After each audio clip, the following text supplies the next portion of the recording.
When my son-in-law told me I was not welcome for Christmas, I smiled and walked away.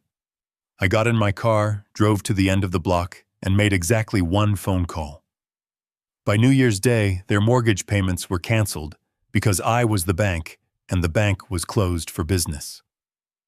Before I tell you how I legally evicted my own ungrateful family from the mansion, I bought them. Tell me in the comments if you have ever sacrificed your own comfort for people who treat you like a burden. My name is Garrison Ford. I am 69 years old, and for the last 40 years I have lived by one simple rule. Numbers do not lie. People lie. Smiles lie. Even family lies. But a ledger is the only thing in this world that tells you the brutal, unvarnished truth. I spent 3 decades as the chief financial officer for a logistics firm in Chicago. I know how to spot a bad investment from a mile away. The tragedy of my life is not that I lost my money. I have plenty of money. The tragedy is that I poured my life savings into the worst investment a man can ever make. I invested in my daughter and her husband. It was December 24th. The wind off Lake Michigan was cutting through the streets like a serrated knife. I was driving my 10-year-old sedan, a car that rattled every time I went over 40 miles per hour. The heater had broken 2 weeks ago, but I hadn't fixed it. I told myself I was being frugal. I told myself I didn't need luxury. The truth was, every spare dollar I had generated in the last 3 years had gone into the account of the people I was driving to see. On the passenger seat next to me sat a large box wrapped in silver paper. It was a vintage electric train, set the exact model my granddaughter Lily had pointed at in the catalog months ago. It cost $800. I had skipped my own blood pressure medication refill this month to ensure I could buy it without touching the principal of my retirement fund. That is what fathers do. That is what grandfathers do. We strip pieces of ourselves away to build a foundation for the next generation. We assume that when we are old and the wind is cold, they will offer us a seat by the fire. We assume that love is a transaction where the currency is loyalty. I was about to learn that my currency was worthless. I turned onto the long, winding driveway of the property in the suburbs. It was a beautiful house, 4,000 square feet colonial style with a 3-car garage and a manicured lawn that was currently buried under 6 inches of fresh white snow. I knew the dimensions of the house by heart because I had read them on the deed. I knew the interest rate on the mortgage because I had written the contract. I had purchased this house through my LLC 3 years ago and sold it to my daughter Beatrice and her husband Todd. I gave them a private mortgage with 0% interest. They paid me what they could when they could, or at least that was the agreement. In the last 6 months, they had paid me exactly $0. But tonight was Christmas Eve. I wasn't there to collect a debt. I was there to see my 7-year-old granddaughter open her train set. I pulled my rusted sedan up behind a line of cars. There was a brand new black pickup truck parked right in front of the entrance. It was lifted with custom rims and chrome detailing. It looked like a monster truck parked in a residential driveway. It still had the temporary dealer plates on it. I stared at that truck for a long moment. Todd, my son-in-law, worked part-time as a real estate broker. He hadn't closed a sale in 6 months. Beatrice worked as a substitute teacher. They told me last week they couldn't afford to fix the boiler in the basement. Yet here was a vehicle that cost more than my first house. I pushed the thought down. I told myself not to be the grumpy old man. I told myself to be generous. Maybe it was a lease. Maybe it was a loaner. I grabbed the heavy silver box and stepped out into the snow. The cold bit into my knuckles immediately. I walked up the stone path that I had paid to have repaved last summer. I could hear music coming from inside. It was jazz, loud and festive. I could see shadows dancing behind the sheer curtains of the living room. I could smell roast turkey and sage stuffing. The smell made my stomach rumble. I hadn't eaten since breakfast. I had been saving my appetite for the family dinner. I rang the doorbell. I fixed a smile on my face. I prepared to shout, "Merry Christmas." The door, didn't fly open. It opened just a crack about 6 inches. Todd stood there. He was wearing a cashmere sweater that I knew for a fact cost $300 because I had given him the money for his birthday to buy a suit for interviews, and he had bought that sweater instead. He didn't open the door fully. He blocked the gap with his body. "Hey, Garrison," he said. He didn't call me Dad. He hadn't called me Dad in 2 years. "Merry Christmas." "Todd," I said, shifting the heavy box in my arms. The wind was whipping snow against the back of my neck. "It is freezing out here." "Let me in." Todd didn't move. He ran a hand through his hair, looking back over his shoulder as if checking to see if anyone was watching. "Look, Garrison, this is awkward," he said, his voice dropping to a whisper that was supposed to be conspiratorial but just sounded cowardly. "We are kind of having a thing right now." "I know," I said, still smiling, though the muscles in my cheeks were starting to twitch. "It is Christmas Eve. That is why I am here. I brought Lily's present." Todd sighed. It was a long, exaggerated sigh, the kind you give a child who doesn't understand simple instructions. "Yeah, about that," he said. "Patricia is here. My mom. And you know how she gets.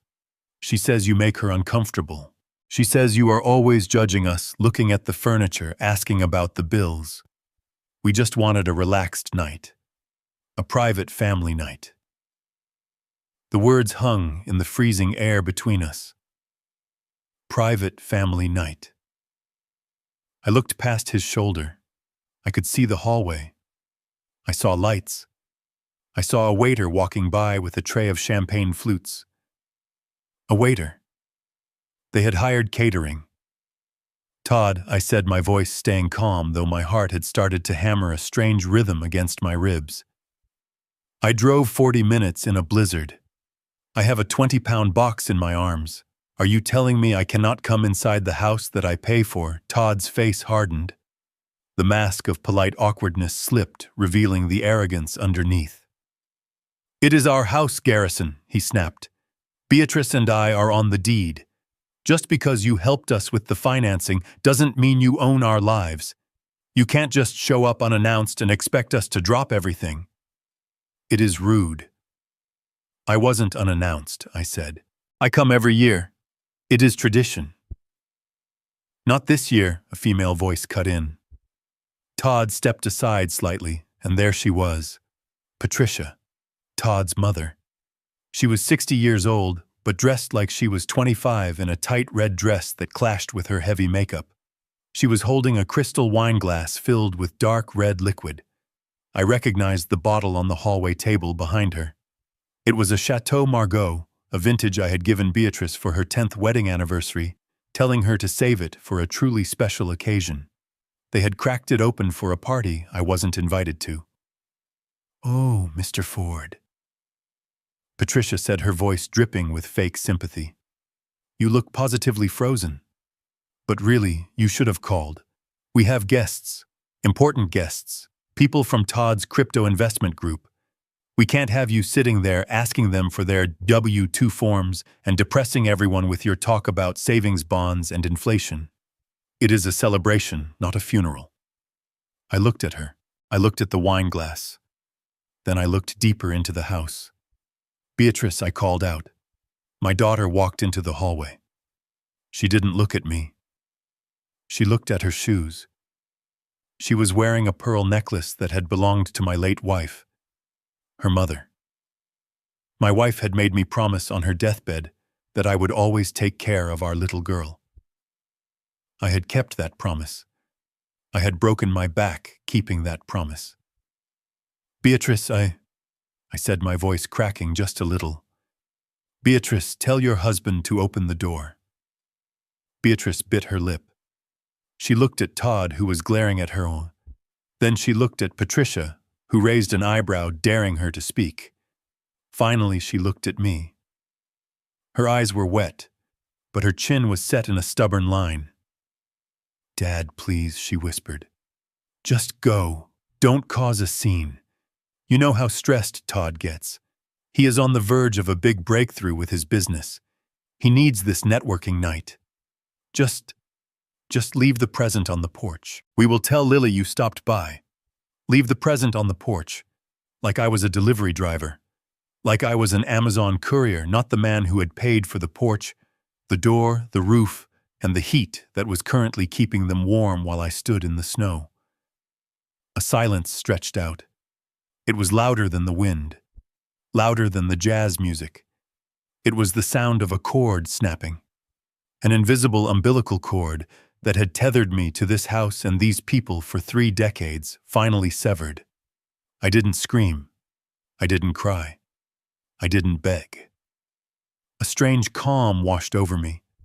It was the same calm I used to feel when I walked into a board meeting to announce a corporate restructuring. It was the cold, clinical detachment of a man who has looked at the spreadsheet and realized the project is a failure. It is time to cut losses. It is time to liquidate assets.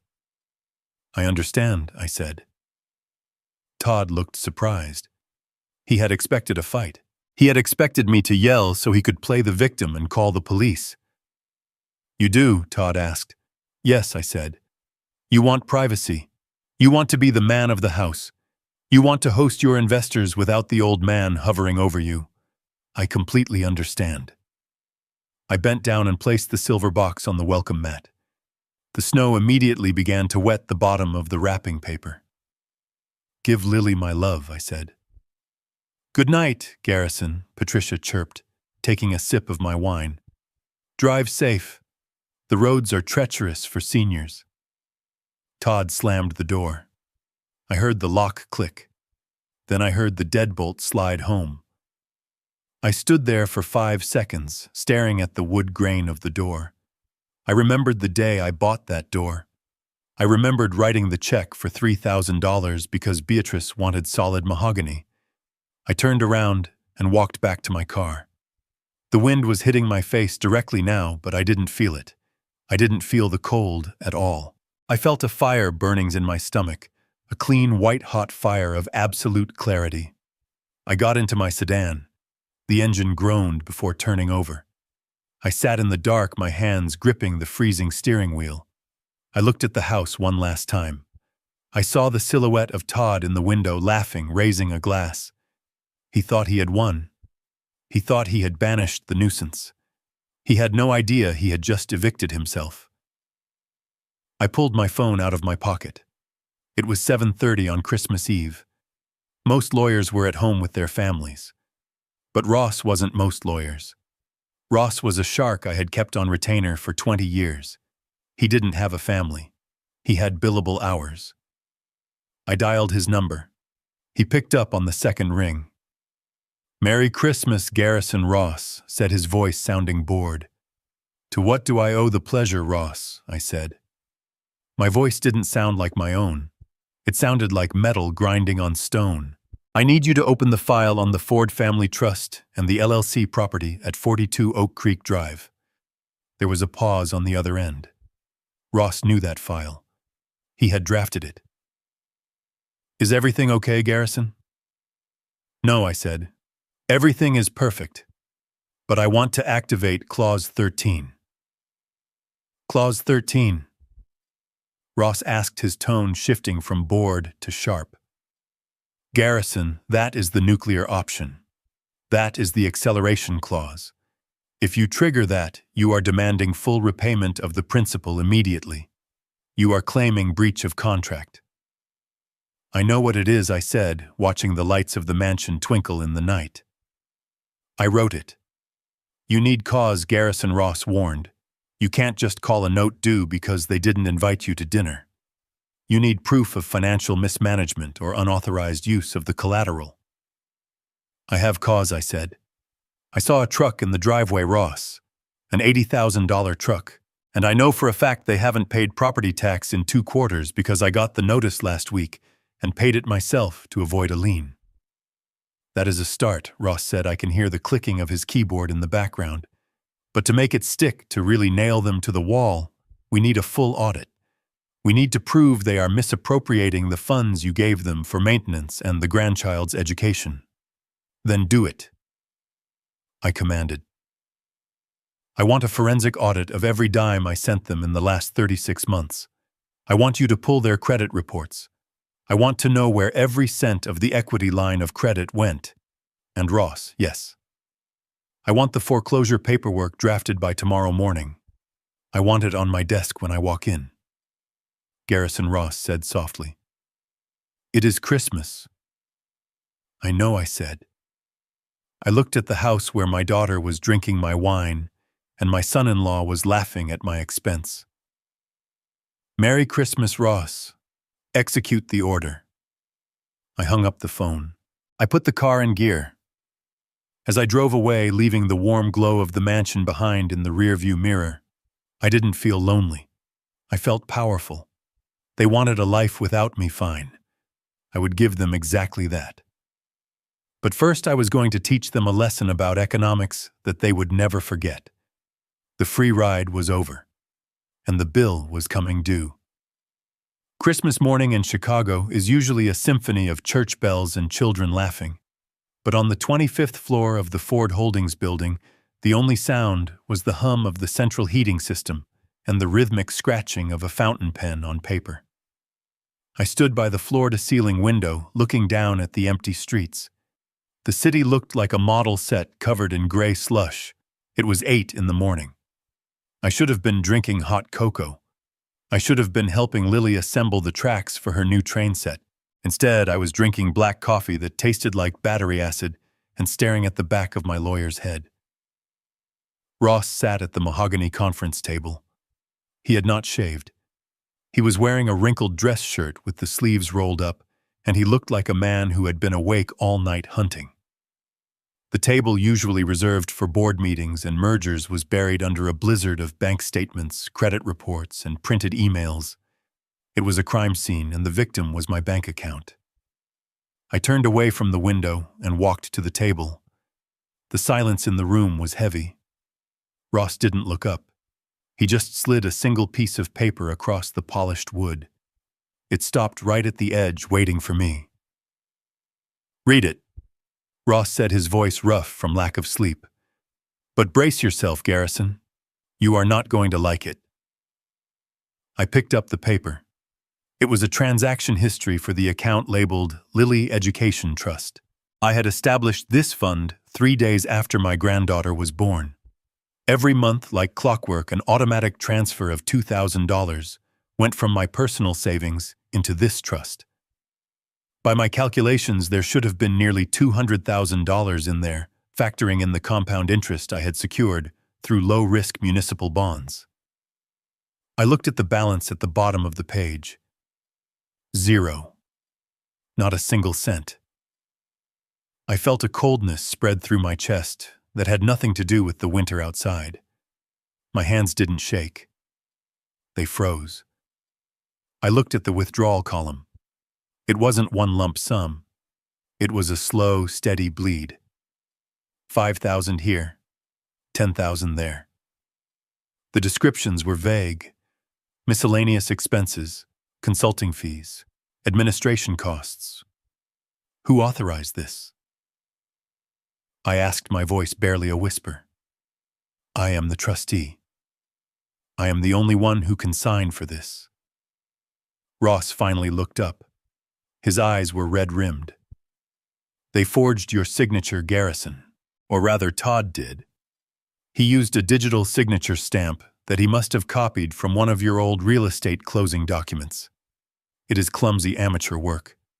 A blind bank teller could have spotted it if they were looking, but because the last name matched, nobody flagged it. I dropped the paper.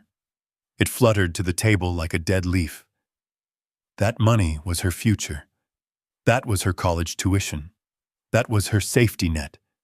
And he stole it. He stole from a 7-year-old child. It gets worse, Ross said. He didn't offer sympathy. He knew I didn't want pity. I wanted ammunition. He opened a second folder. This one was thicker. He pulled out a glossy brochure for a dealership. It was for the truck. The black monster I had seen in the driveway the night before. The sticker price was circled in red marker. $82,000. I traced the line from the education fund withdrawals to the dealership deposit. The dates matched perfectly. On October 12th, he pulled $15,000 from Lily's school money. On October 13th, he put a down payment on a vehicle that gets 12 miles to the gallon. He bought a toy, I said. He robbed my granddaughter to buy a toy to impress his friends. And to impress his investors, Ross corrected me. He pulled out the final stack of papers. This is the part that technically constitutes wire fraud, Garrison. Look at these credit card statements. These are business cards issued to the LLC for property maintenance. You authorized them for repairs, roof leaks, plumbing, electrical work. I looked at the statements. There were no hardware stores listed. There were no contractors. Instead, there were dozens of charges to an online exchange platform called Crypto Moon. He is gambling, I realized. The nausea in my stomach was replaced by a hard, jagged anger. He calls it investing, Ross said dryly.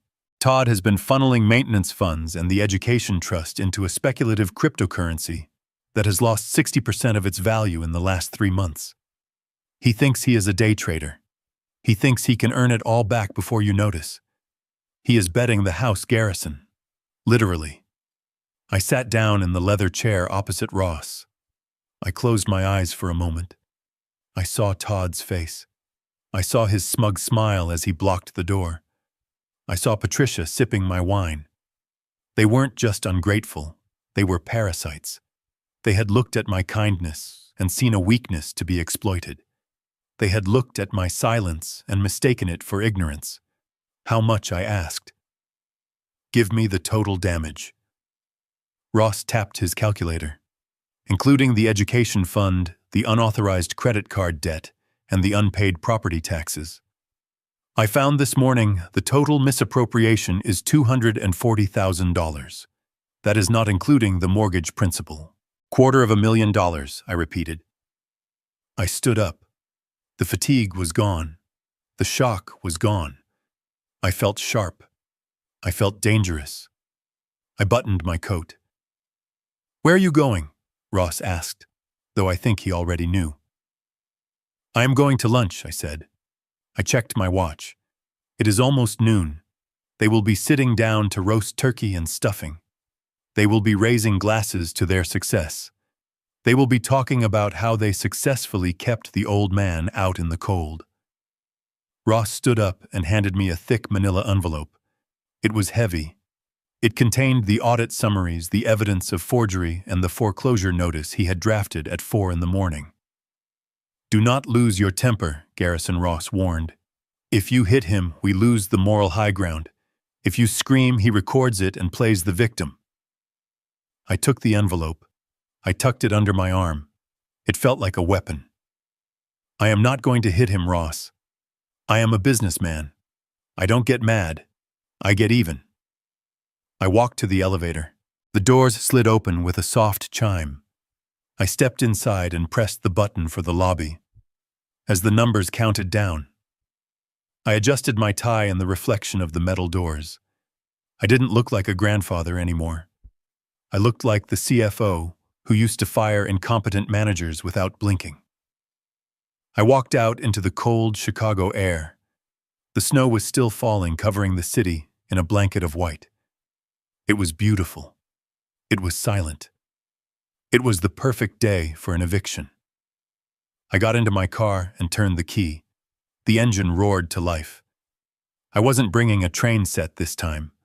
I was bringing the truth. And for Todd and Patricia, the truth was going to be much colder than the blizzard outside.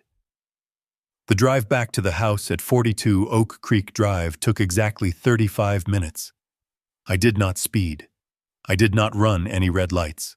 I drove with the steady, terrifying precision of a man delivering a death sentence.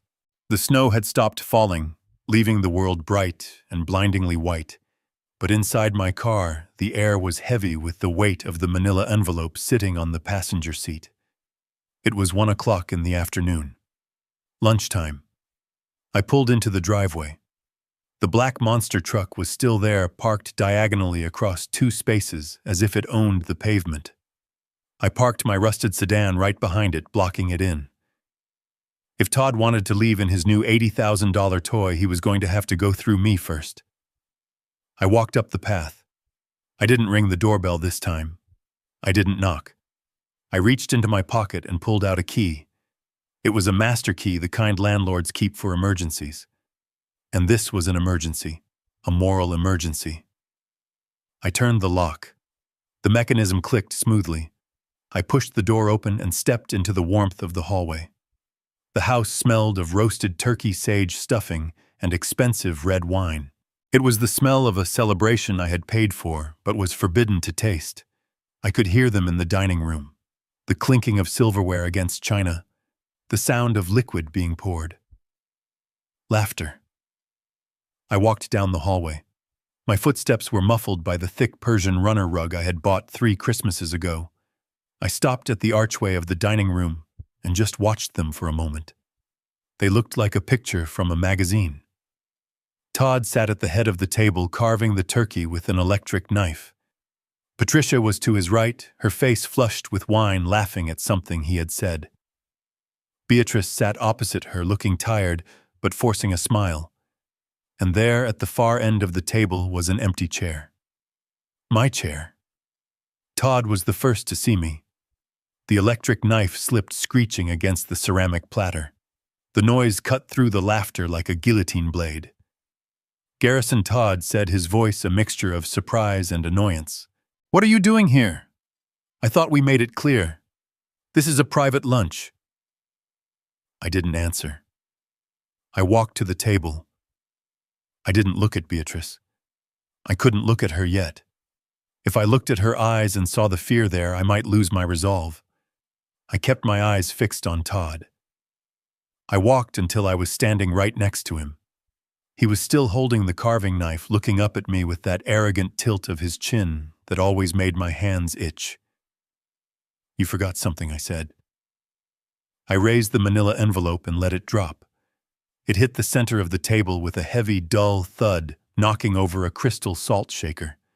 The audit report slid out, fanning across the holiday tablecloth. Rows of numbers highlighted in neon yellow stared up at them. "What is this?" Patricia asked, reaching for her glasses.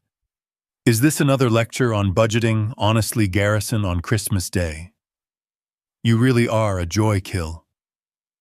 "It is not a lecture, Patricia." I said, my voice low and steady. "It is an autopsy." Todd looked down at the papers. I watched his eyes scan the lines. I saw the moment he recognized the account numbers. I saw the moment he saw the highlighted withdrawals from the education trust. I saw the moment he saw the dealership invoice stapled to the back. His face didn't pale with shame. It didn't crumple with guilt. Instead, it hardened. His jaw set, and a dark flush of anger crept up his neck. He dropped the carving knife onto the platter. "You audited us," he said. It wasn't a question. It was an accusation. "You went behind my back and audited my family's finances." I leaned down, placing my hands on the table, invading his personal space. "I didn't audit your family, Todd. I audited my company. Because that is what this is. This house, the cars, the accounts. They are all assets of Ford Holdings. And you are just a liability that I am about to write off." Beatrice finally spoke. Her voice was trembling. "Dad, please. What is going on? What are those papers?" "Ask him," I said, not taking my eyes off Todd.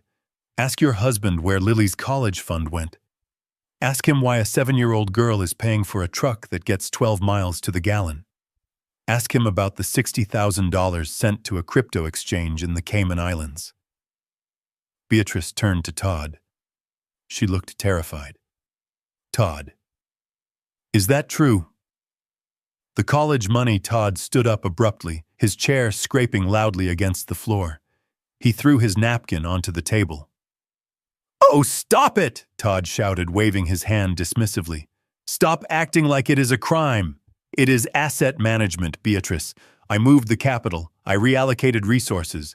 You think that money was doing anything sitting in a savings account, earning 2% interest? That is loser thinking. That is old man thinking. He pointed a finger at me, shaking it in my face. You think you are so smart, Garrison, but you are a dinosaur. I took that money and I put it into high-growth assets. Yes, the market is down right now. Yes, on paper it looks like a loss. But it will bounce back. It always bounces back. I was going to double that money before Lily even graduated high school. I was doing you a favor. You stole $200,000, I said. You forged my signature. That is not investing, Todd. That is a felony. Todd laughed. It was a harsh, barking sound. A felony. You are going to call the cops on me, on your son-in-law, on the father of your grandchild. Go ahead. See how that looks. See how Lily reacts when her grandpa sends her daddy to jail. He smirked, leaning back and crossing his arms. He knew my weakness. He knew I would walk through fire to keep Lily from crying. Besides, he continued, his voice dripping with condescension. Let's be real here, Garrison. You are 69 years old. You have high blood pressure. You live in a shoebox apartment and drive a piece of junk car. What are you saving all this money for? You can't take it with you. The room went dead silent. Even Patricia stopped drinking her wine. Excuse me, I asked. You heard me, Todd said, emboldened by his own arrogance. He walked around the table, pacing like he was addressing a jury. You are hoarding wealth, Garrison. Millions of dollars sitting in accounts while we, your actual family, are struggling to maintain the lifestyle we deserve. Beatrice works herself to death. My mom needs support. And you sit on your pile of gold like a dragon. He stopped in front of me, looking me up and down with disgust. Ideally, that money is going to be ours one day anyway, he said. When you kick the bucket, who do you think inherits it, Beatrice? And by extension, me. All I did was take an advance. I accessed my future inheritance a little early to help the family now. I didn't steal from you, Garrison. I just skipped the waiting period. You should be thanking me for taking the initiative instead of waiting for you to die. I felt a strange sensation in my chest. It wasn't pain. It was the sensation of a door slamming shut forever. The final lock turning. I looked at Patricia. She was nodding in agreement, swirling the wine in her glass. He has a point, Mr. Ford, she said. Her voice slurred but vicious. You are so stingy. You treat money like it is holy. Family is about sharing. You should be happy Todd is ambitious. Most men his age are lazy. My son is a visionary. If you weren't so obsessed with control, you would see that he is trying to build an empire for your daughter. But no, you just want to control everyone with your checkbook. I looked at Beatrice. She was crying silently, tears dripping onto her plate. Beatrice, I said softly. Do you agree with this? Do you think I am just a bank account waiting to die? Beatrice looked up. Her eyes darted to Todd, who was glaring at her with a warning look. Then she looked at Patricia. She took a deep breath. Dad, she said, her voice weak. Todd is just... he is just stressed. He didn't mean it like that. Maybe if you just sat down and we talked about it, maybe you could sign a retroactive approval for the transfer, just to fix the paperwork. We can pay you back when the crypto market goes up. Please, for Lily, retractive approval. She wanted me to legalize the theft. She wanted me to sign a permission slip for the man who had just told me he was waiting for me to die. I looked at the three of them, the vultures.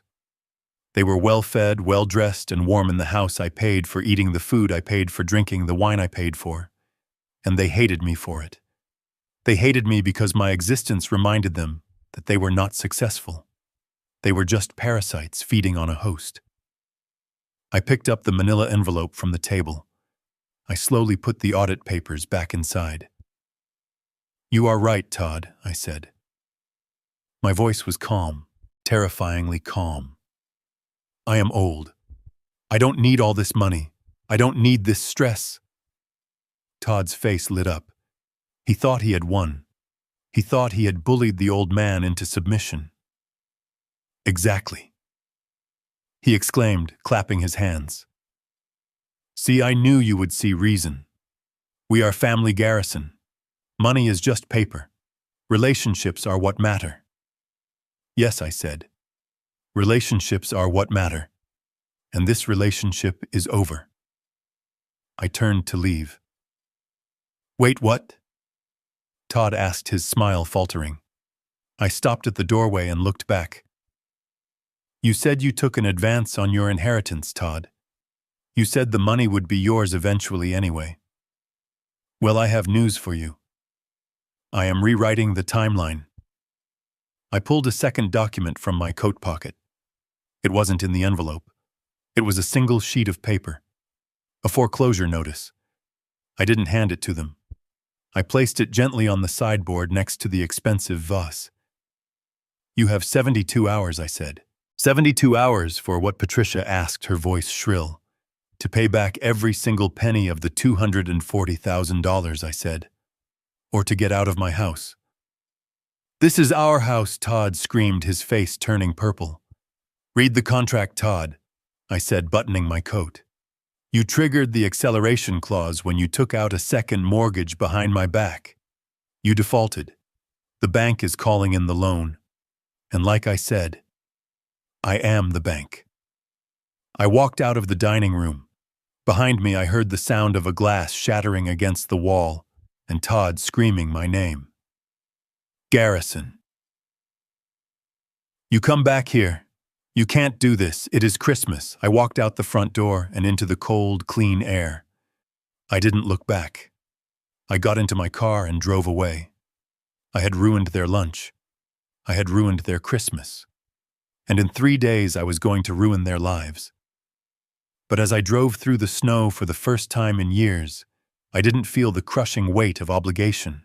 I felt light. I felt free. The vultures could have the turkey carcass. They weren't getting another ounce of my flesh. The heavy oak door slammed shut behind me, but it was not thick enough to muffle the sound of Patricia's voice. She was standing in the doorway, clutching her wineglass like a weapon, screaming into the winter air. Her words were sharp and ugly, designed to inflict maximum damage. She called me a miser. She called me a bitter old man who would die alone with his money. She told me that I was the reason my wife had died of stress. That last one was a lie, of course. My wife died of cancer, and I had spent every last dime of our savings trying to save her sleeping in a hospital chair for 6 months. But Patricia did not care about the truth. She only cared that the ATM machine had just walked out the door and taken the PIN code with it. I did not turn around. I did not give her the satisfaction of seeing my shoulders slump. I walked straight to my car, my boots crunching rhythmically on the snow. I felt a strange sense of detachment. It was as if I was watching a movie of my own life. I saw the old man getting into his rusted sedan. I saw the monster truck parked next to it. I saw the beautiful house that was rotting from the inside out. I got into the driver's seat and locked the doors. The silence inside the car was instant and absolute. I took a deep breath, watching my breath fog up the windshield. My hands were steady as I put the key in the ignition. I was done. I had given them the warning. I had placed the foreclosure notice on the sideboard. Now it was just a matter of waiting for the clock to run out. I put the car in reverse, backing out of the driveway that I had paid to pave. I was halfway down the block when my phone buzzed against the center console. It vibrated aggressively, sliding across the plastic. I glanced at the screen. It was Ross. Again. I frowned. Ross never called twice in 1 hour. Ross billed in 6-minute increments, and he hated wasting time. I had just left his office. I had just executed the plan we discussed. There was no reason for him to be calling unless the building was on fire. I pressed the answer button on the steering wheel. I did it, Ross, I said, keeping my eyes on the icy road. I dropped the bomb. They are currently screaming at each other. The 72-hour clock has started. Garrison, pull over, Ross said. His voice was different. In the 30 years I had known him through market crashes, lawsuits, and corporate hostile takeovers, I had never heard Ross sound like this. He sounded urgent.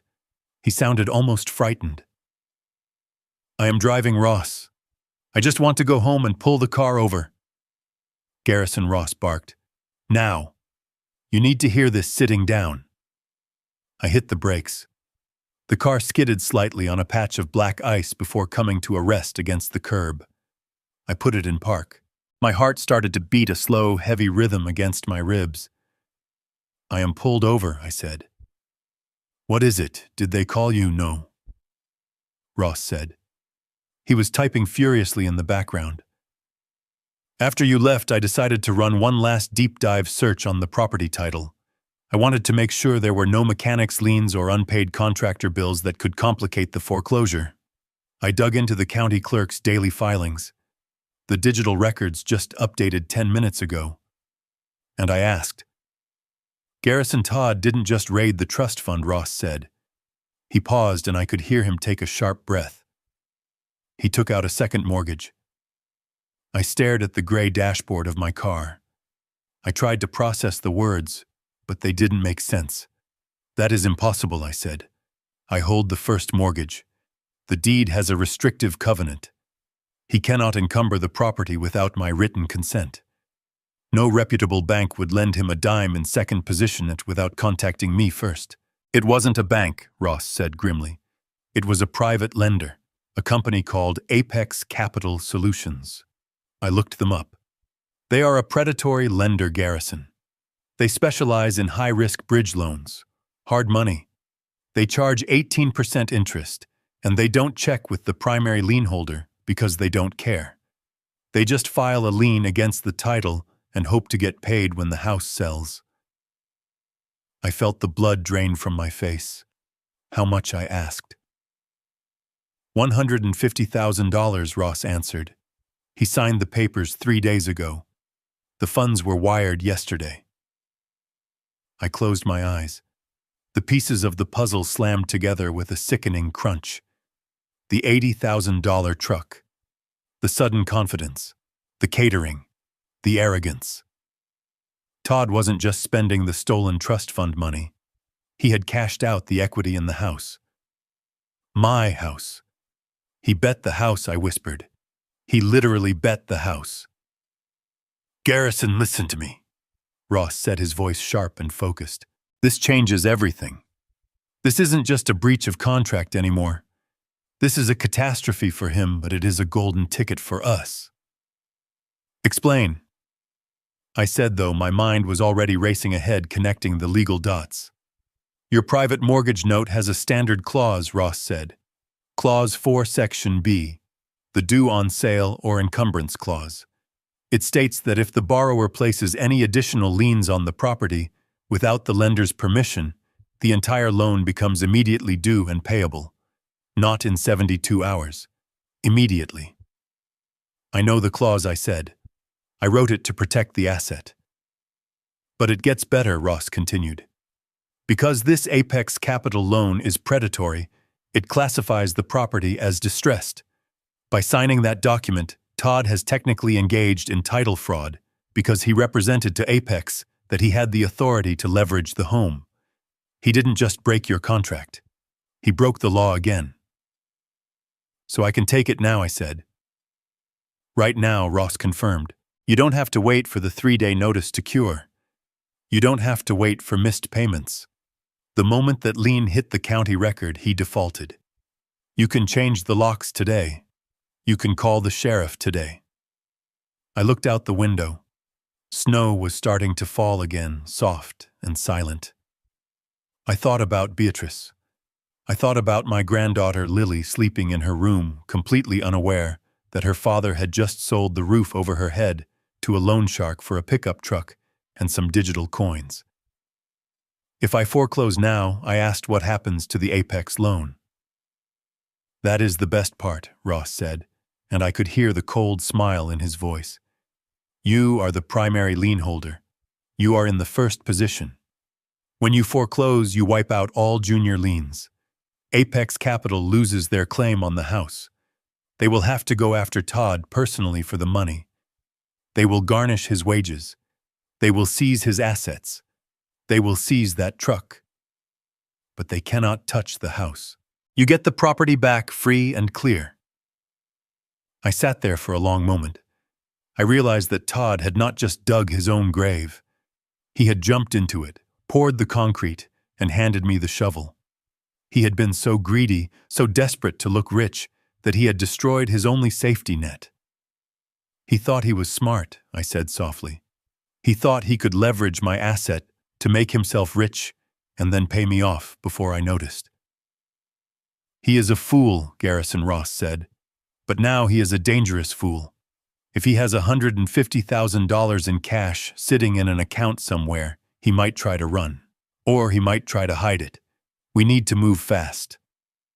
I looked at the clock on the dashboard.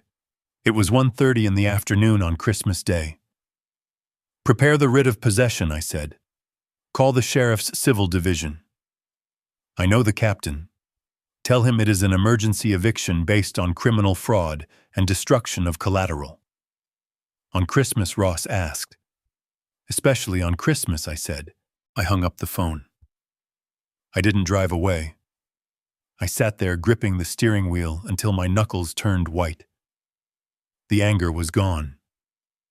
In its place was a cold, hard resolve. I wasn't just a father anymore. I wasn't just a grandfather. I was the chief financial officer of a failing family, and I was about to execute the most hostile takeover in history. I started the car again. I didn't turn back toward the house. Not yet. I had one stop to make first. I needed to go to my apartment. I needed to change out of my holiday sweater and into my suit. If I was going to destroy my son-in-law, I was going to do it dressed for business. Todd had wanted to be a big shot. He had wanted to play in the big leagues with high-risk loans and leveraged assets. Well, he was about to learn the most important rule of the game. The house always wins, and I was the house. I drove back to my small apartment in silence. The adrenaline of this confrontation was fading, replaced by a dull, throbbing ache in my chest. I poured myself a glass of water and sat by the window, watching the snow pile up on the ledge. I was waiting for the fallout. I knew Todd. I knew he wouldn't apologize. I knew he wouldn't rush to the bank to fix his mistake. He would do what he always did. He would attack. At 6 p.m, my phone chimed. It was an email. The subject line was simply "Boundaries" in all capital letters. I opened it. The message was short, poorly typed, and dripping with the kind of frantic malice that only a guilty man can muster. Garrison, it read. Since you decided to ruin our Christmas with your psychotic threats, we are making some changes. Effective immediately, you are not to come within 500 feet of our property. You are not to contact Beatrice. And most importantly, you are forbidden from seeing Lily. We don't want our daughter exposed to your toxic, manipulative energy. If you try to contact us, we will file for a restraining order. Do not test me. I stared at the screen. I read the words "forbidden from seeing Lily" 3 times. He was using my granddaughter as a human shield. He was using a 7-year-old girl as leverage to protect his stolen lifestyle. He thought this would break me. He thought I would panic, call him, apologize, and beg to be let back into the fold. He thought I was a desperate old grandfather who would pay any price to see his bloodline. He was wrong. I was not desperate. I was methodical. And by threatening to cut me off from the only person in that house I actually loved, he had removed the last shred of mercy I had left. I didn't reply to the email. I didn't type out a furious response. I simply forwarded the email to Ross with a 2-word instruction. Proceed immediately. The next morning, the sheriff's deputy, a man I had played poker with for 10 years, knocked on Todd's door. He wasn't there to deliver a holiday fruit basket. He was there to serve a formal legal notice. It was a document known as a notice of acceleration. Most people don't read the fine print of their mortgage contracts. They just sign where the notary points. But I wrote the fine print. And right there on page 14 was the acceleration clause. It stated that in the event of a default, such as placing an unauthorized second lien on the property, the lender had the right to demand the immediate repayment of the entire loan balance. Not the missed payments. Not the interest. The whole thing. The notice was simple. It informed Todd and Beatrice that they owed Ford Holdings exactly $650,000. The due date was not in 30 years. It was not in 30 days. It was in 72 hours. Ross told me later what happened next. He had eyes inside the local banking system. Todd didn't pack his bags. He didn't start looking for apartments. He panicked. He acted like a trapped animal. He assumed in his arrogance that he could just borrow his way out of this hole. He thought he could refinance the house with a real bank, pay me off, and tell me to go to hell. At 10 in the morning, Todd walked into the First National Bank of Chicago. He was wearing his best suit. He walked into the loan officer's office with the swagger of a millionaire. He asked for a jumbo mortgage to pay off a private lender. He told them he had significant assets. He told them he was a crypto investor. The loan officer ran his social security number. I wish I could have seen the look on Todd's face when the result came back. You see, when you max out 5 credit cards to buy mining rigs for digital coins that are crashing, your credit utilization ratio hits 100%. When you miss payments on your truck because you spent the money on catering, your score drops. And when a foreclosure notice hits the public record, which Ross had ensured happened at 9 a.m. sharp, you become radioactive. Todd's credit score wasn't just low. It was a catastrophe. It was in the low 500s. In the banking world, he was not a customer. He was a liability. The loan officer didn't just say no. He laughed. He told Todd that with his debt-to-income ratio and the active foreclosure filing, he wouldn't be able to get a loan for a toaster, let alone a mansion. Todd stormed out of the bank. He tried the next one, then the next. By noon, he had been rejected by 4 major lenders. Desperation makes people do stupid things. At 2 in the afternoon, Todd started calling his so-called investor friends. These were the people he was trying to impress at the party. He called them asking for a bridge loan. He promised them huge returns. He promised them double their money in a month. But word travels fast in the suburbs. People talk. The catering staff from the party had talked about the old man dropping foreclosure papers on the turkey. The neighbors had seen the sheriff's deputy. Todd wasn't the golden boy anymore. He was the guy who stole from his father-in-law. His friends didn't pick up the phone. His calls went to voicemail. His texts went unread. At 5 o'clock, sitting in my apartment, I saw a notification on my phone. It was from the security system I had installed in the house years ago. I still had the admin access. Todd hadn't been smart enough to change the password. I opened the app and watched the live feed from the living room camera. Todd was sitting on the sofa, his head in his hands. The house was quiet. The festive decorations looked mocking now. Beatrice was standing by the window, talking on the phone, her voice high and frantic. I couldn't hear the words, but I knew the tone. It was the sound of a reality check hitting home. Todd stood up and kicked the coffee table. He was screaming at the air. He was trapped.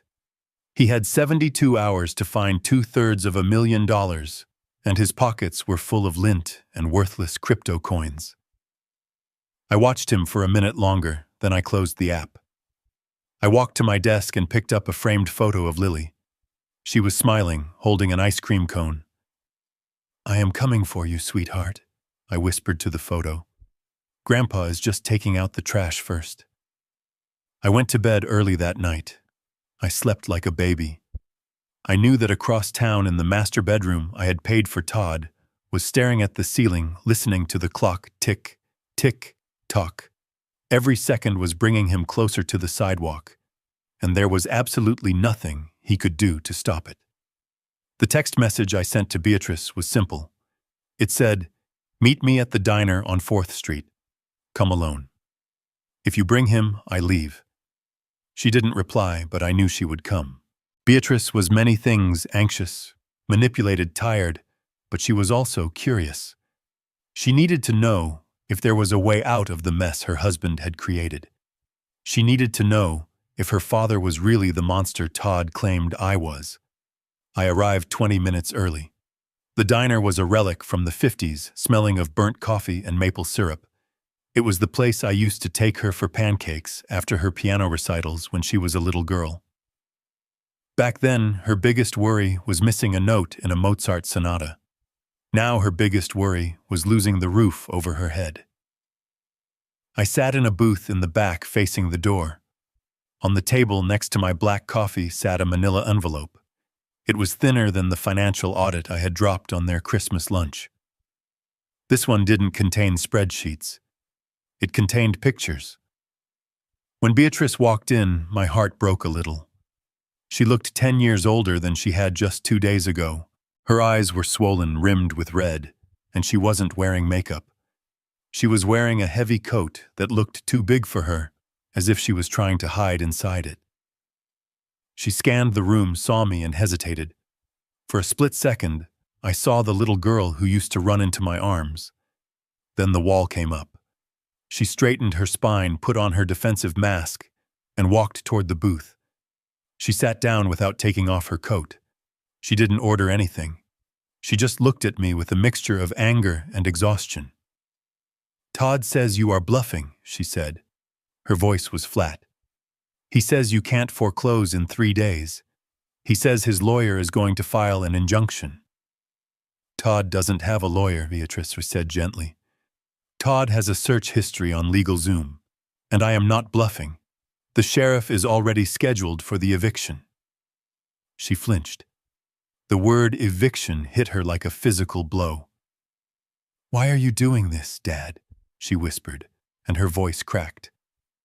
"I know you hate him. I know you think he is not good enough for me. But he is my husband. We have a child.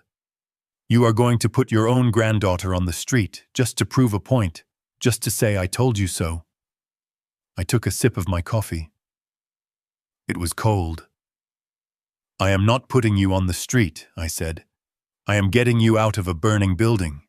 You just don't realize the building is on fire yet. You think this is about money. You think I am angry because he bought a truck." Beatrice slammed her hand on the table. It was a weak, desperate gesture. "It is about the money. You have always been obsessed with money. You track every cent. You judge every purchase. You control us with it. Todd is right. You use your wealth as a weapon." I looked at her. I looked at the daughter I had raised to be strong, to be independent. I saw how much she had diminished under Todd's influence. He had hollowed her out, filled her head with his insecurities, and turned her against the only person who was actually protecting her. I reached for the envelope. "I am going to show you something, Beatrice," I said, "and I need you to promise me you will look at it. Really look at it. Not with Todd's voice in your head, but with your own eyes." "I don't want to see more bank statements," she said, shaking her head. "It is not a bank statement," I said. I slid the envelope across the Formica table. It stopped inches from her hand. "Todd told you he went to a crypto conference in Miami last month, didn't he?" I asked.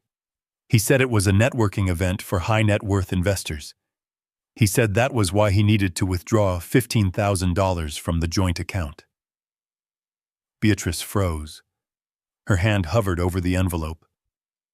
"Yes," she said slowly. "He met with developers. It was a business trip. He called me every night." "He called you from the hallway, Beatrice," I said. "He didn't call you from the room." She stared at the envelope. Her breathing became shallow. She knew. Deep down in the place where intuition lives, she knew. But she didn't want to know.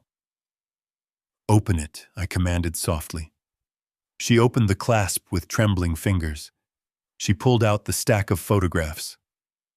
The first photo was grainy but clear enough. It showed Todd standing by a hotel pool in Miami. He wasn't wearing a suit. He was wearing swim trunks.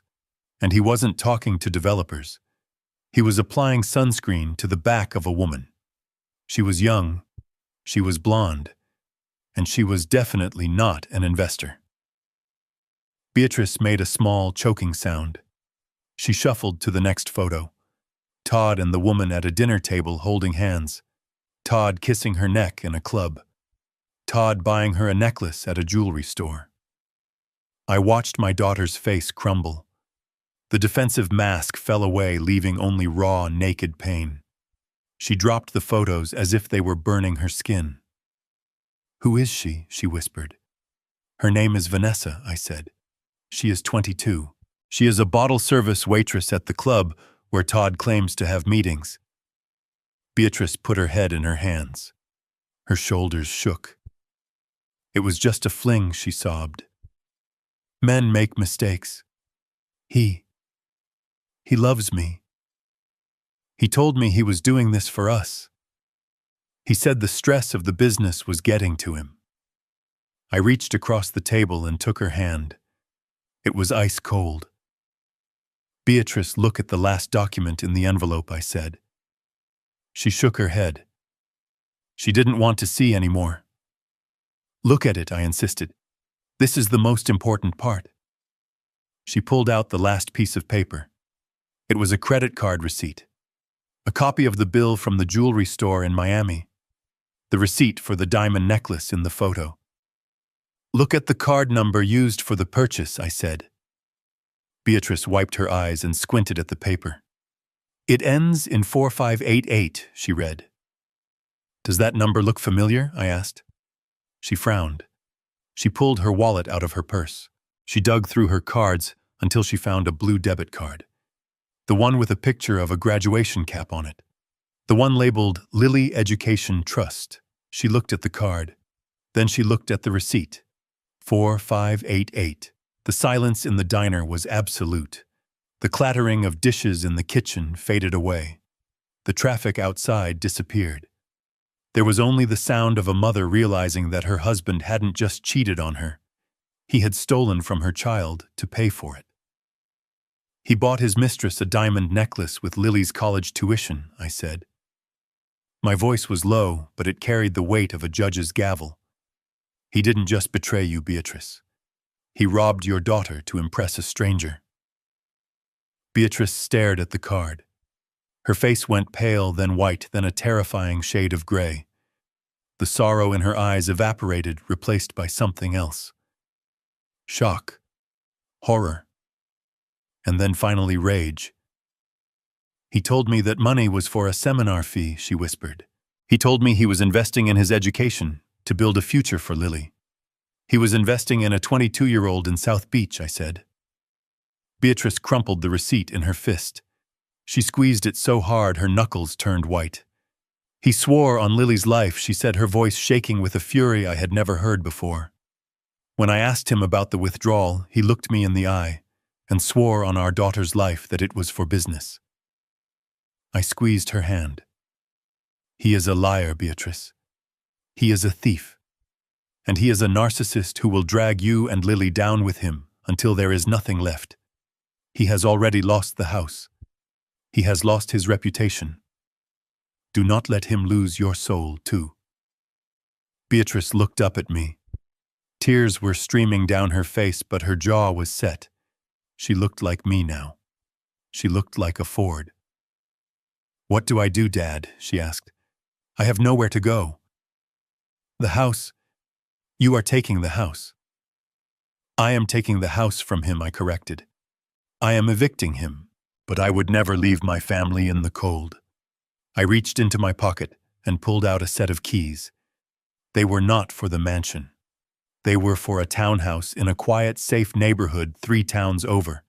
It was a property I had bought years ago as a rental investment. It was empty. It was furnished. "Take Lily," I said. "Pick her up from school today. Don't go back to the mansion. Don't pack a bag. Just go. I will buy you new clothes. I will buy you new toys. Just get her out of that toxic environment before the sheriff arrives." Beatrice looked at the keys. Then she looked at the photos of Todd and Vanessa scattered on the table. She took a deep breath. She picked up the photos. She didn't tear them up. She put them back in the envelope. Then she picked up the receipt. She put that in the envelope too. She stood up. She buttoned her coat. She picked up the keys. "Thank you, Daddy," she said. She hadn't called me Daddy in 20 years. She turned to walk away, then stopped. She looked back at me. "He is planning a New Year's Eve party," she said. "He is going to pretend everything is fine. He thinks if he ignores you, you will go away." "I know," I said. "He is going to try to hide the assets," she warned. "He is trying to sell the furniture online right now." I smiled. It was a cold, sharp smile. "Let him try," I said. Beatrice nodded. She walked out of the diner and into the snow. She didn't look back. She walked with a purpose. She wasn't waddling in fear anymore. She was marching. I watched her go. Then I signaled the waitress for the check. I left a $20 tip for a $2 coffee. I felt lighter. The hardest part was over. I had severed the limb to save the body. Beatrice was safe. Lily was safe. Now all that was left was the execution. Todd wanted a party. I would give him a party. I would give him a celebration that would end with fireworks, sirens, and the satisfying click of handcuffs. The game was set, and I held every single ace in the deck. The hardest thing a father can do is send his child back into a war zone. But as we sat in my freezing car outside the diner, watching the steam rise from the exhaust pipe, I knew that was exactly what I had to ask Beatrice to do. She had the keys to the townhouse in her pocket. She had the safety net. But if she left now, if she packed her bags and disappeared with Lily this afternoon, Todd would panic. A panicked rat does not just run, it destroys. He would empty the house. He would sell the jewelry. He would smash the family heirlooms just to spite us. "Beatrice, I said, turning to face her. The heater in my car was rattling, fighting a losing battle against the Chicago winter. "I need you to do something impossible. I need you to go back there." She looked at me, her eyes widening in fear. "Go back?" she asked. "Dad, I can't look at him. I can't sleep in that bed knowing what he did, knowing he stole from Lily." "You don't have to sleep in that bed," I said, keeping my voice firm. "You can sleep in the guest room. You can tell him you are sick. You can tell him the stress of my lawsuit is giving you migraines. But you have to be in that house until New Year's Eve." "Why?" she asked. "Because we need to keep him calm," I explained. "We need him to think he is winning. If you leave, he knows the game is up. He will take whatever cash he has left and run. He will sell your mother's pearls on Craigslist. He will liquidate the furniture. We need to keep him distracted." I saw the realization dawn on her face.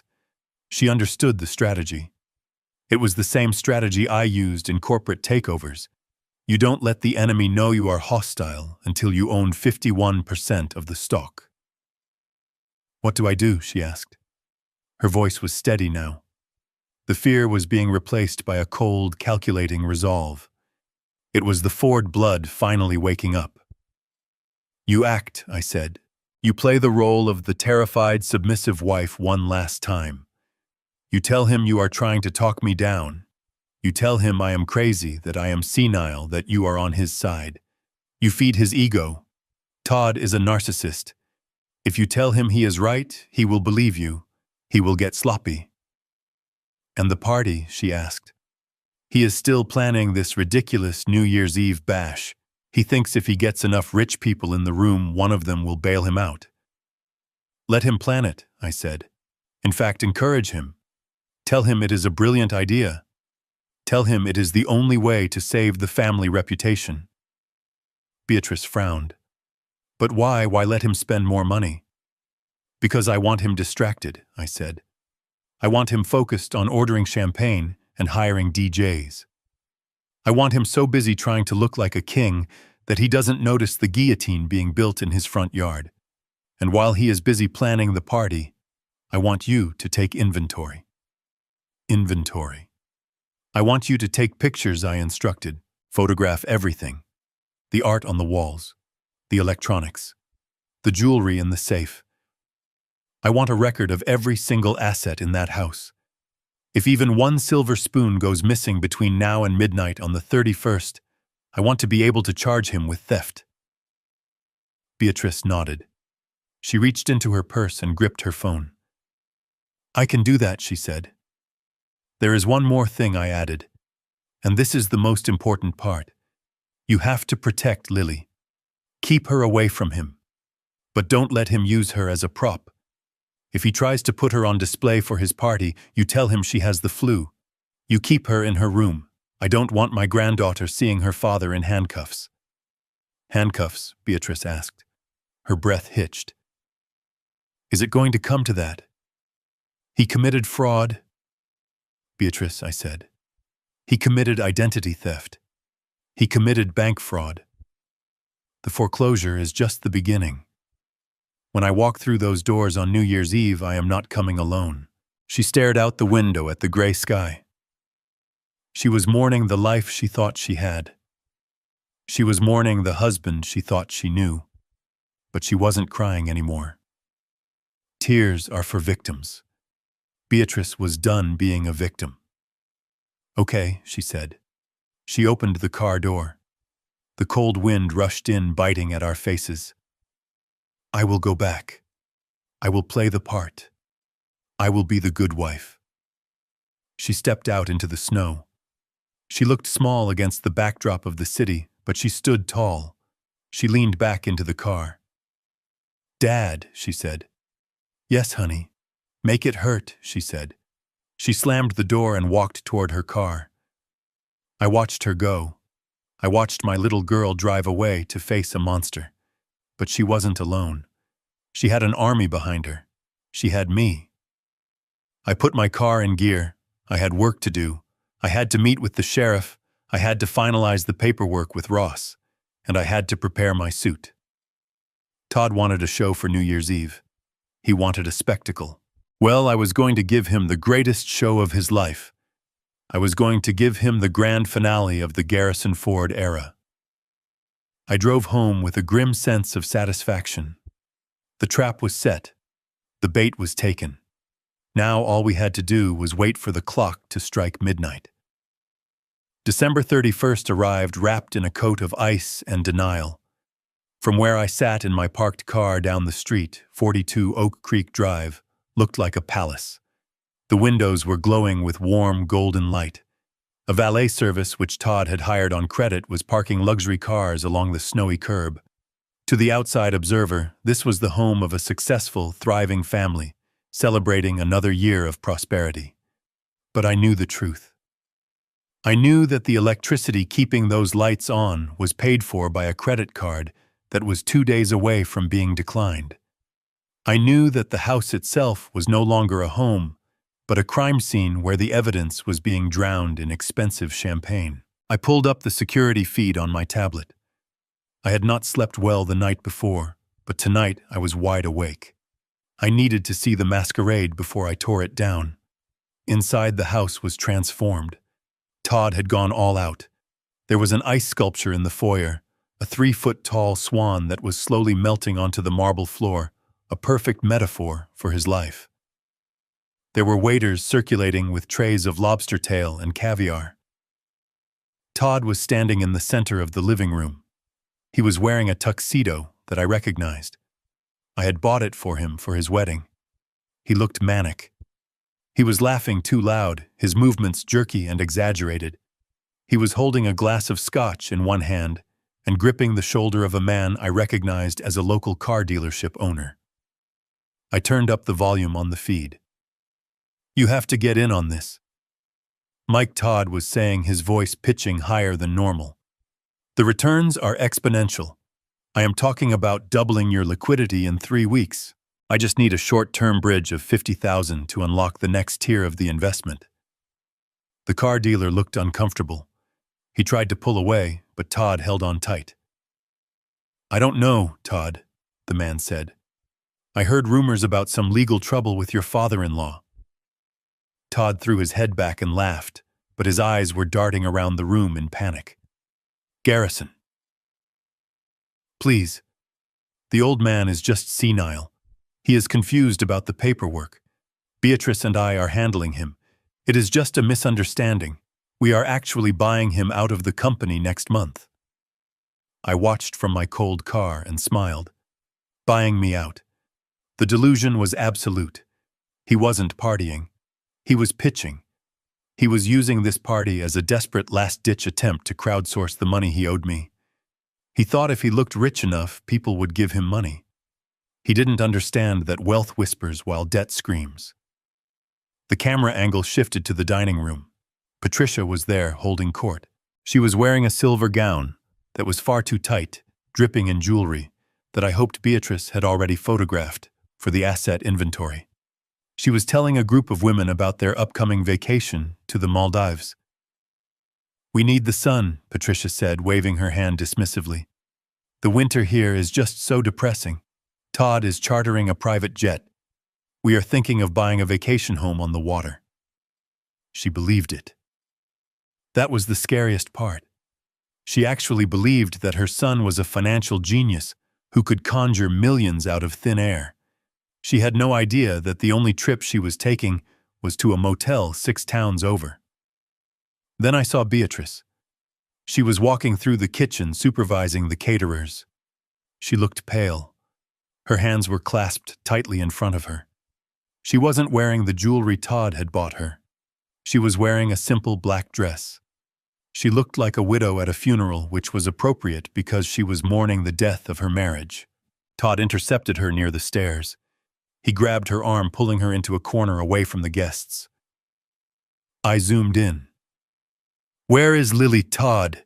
hissed the smile dropping from his face instantly. "I told you to bring her down. The investors want to see the happy family." "She has a fever." Beatrice lied. Her voice was steady. "I rehearsed it with her. I am not bringing a sick child down to a party full of drunk people, Todd." Todd squeezed her arm. I saw Beatrice wince and my grip on the steering wheel tightened. "Go get her," Todd commanded. "Give her some Tylenol and put a dress on her. I need everyone to see that we are stable. I need this deal, Beatrice. If Mike doesn't write that check tonight, we are in trouble." Beatrice pulled her arm away. She looked him in the eye. "We are already in trouble, Todd. Don't start with me," he snapped. "Just go get the kid, and fix your face. You look miserable. Smile. This is a celebration." He pushed past her and walked back into the party, instantly pasting the fake grin back onto his face. Beatrice stood there for a moment, rubbing her arm. Then she looked up. She looked right at the security camera in the corner of the ceiling. She knew I was watching. She gave a barely perceptible nod. It was the signal. The assets were documented. Lily was safe in her room with noise-canceling headphones. The guests were all present. The stage was set. I looked at the dashboard clock. It was 9:55. The party was in full swing. The music was thumping. The champagne was flowing. Todd was currently standing on a chair, tapping a spoon against his glass to make a toast. "Friends, family visionaries." Todd shouted, his slur slightly noticeable. "Thank you for coming to celebrate the best year of our lives. They say that success is the best revenge, and looking around this room, I think we have won. To the future." "To the future," the guests chorused, raising their glasses. I reached for the door handle. Beside me in the passenger seat sat Sheriff Miller. He was a big man, silent and serious. He had seen the foreclosure documents. He had seen the evidence of fraud. He adjusted his belt. "You ready, Mr. Ford?" the sheriff asked. I looked at the house one last time. I looked at the ice swan melting in the foyer. I looked at my son-in-law standing on a chair, drunk on ego and stolen money. "I am ready," I said. I opened the car door. The cold wind hit me, but it felt good. It felt cleansing. I adjusted my suit jacket. I checked my pocket to make sure I had the master key. Let's go crash a party, I said. We walked down the street together, the snow crunching under our boots. 2 patrol cars followed slowly behind us, their lights off for now. As we approached the driveway, the valet stepped forward to stop us. "Excuse me, sir," the valet said. "This is a private event. Invitation only." I didn't stop walking. I didn't even slow down. "I am the owner," I said, my voice cutting through the cold air. "And I am here to take out the trash." The valet stepped aside, looking confused.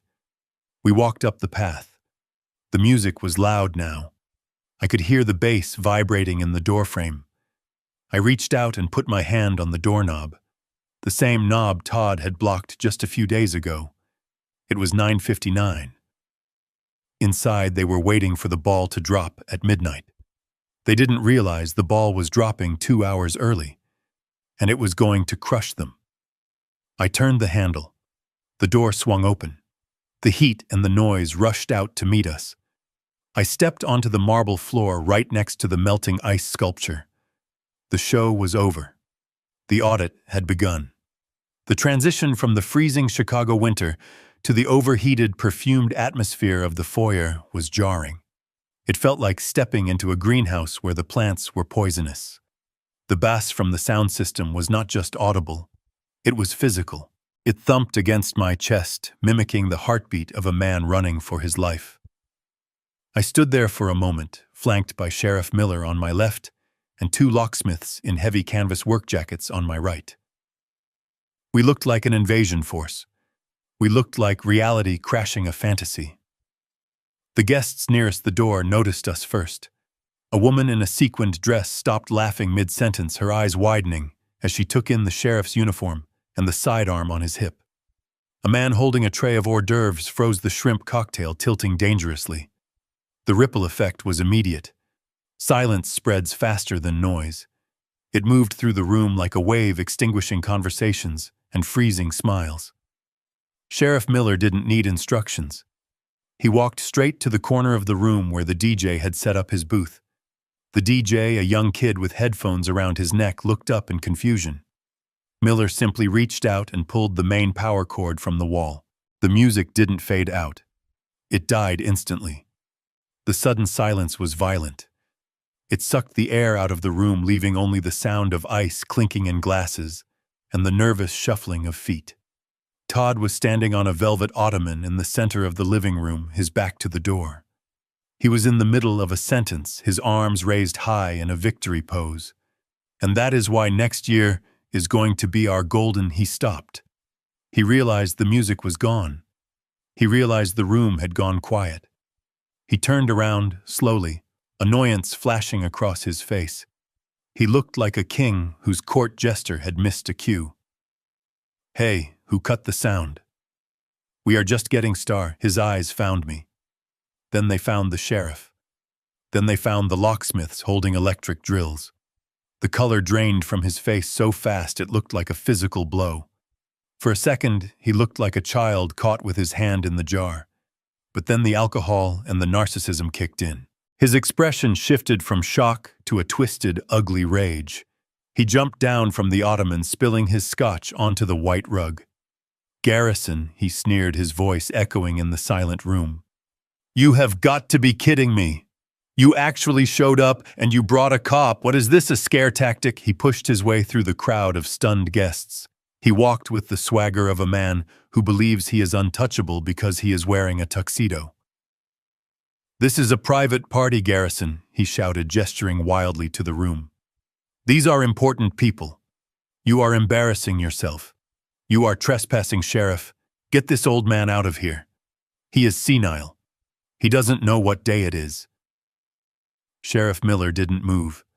He stood like a statue, his hands resting on his belt. I stepped forward. I unbuttoned my overcoat, revealing the suit I had worn to board meetings for 30 years. I didn't raise my voice. I didn't need to. The silence of the room amplified every syllable. "I know exactly what day it is, Todd," I said. "It is the day the bill comes due." Todd laughed. It was a nervous, cracking sound. Oh, save the dramatic speeches. You are drunk on power, old man.